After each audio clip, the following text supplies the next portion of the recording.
ایک برفانی علاقے میں ایک چھوٹا سا پانڈا اپنی فیملی کے ساتھ ایک خوبصورت گھر میں رہتا تھا۔ وہ روزانہ رات میں برف سے کھیلنے کے لیے گھر سے باہر نکل جاتا تھا۔ اس کے ابو اس کو بہت سمجھاتے کہ رات دیر تک باہر نہیں رہا کرو، ٹھنڈ لگ جائے گی، تم بیمار ہو جاؤ گے، لیکن وہ یہ بات انسنی کر دیتا تھا۔ ایک دن صبح کے وقت جب وہ اسکول جا رہا تھا تو کھیلتے کھیلتے راستے میں برف کے پانی میں سلپ ہو گیا۔ بڑی مشکل سے اس نے اپنے آپ کو سنبھالا، پھر اٹھا، پھر کپڑے صاف کیے اور پھر اسکول چلا گیا۔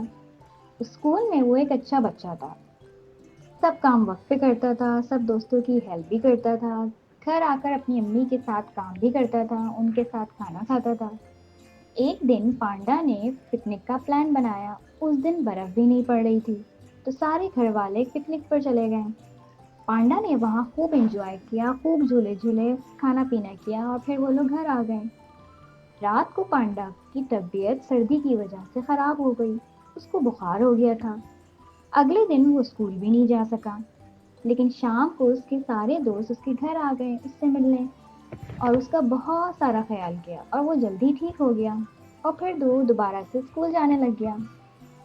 اگلی کہانی میں ہم پھر ملیں گے۔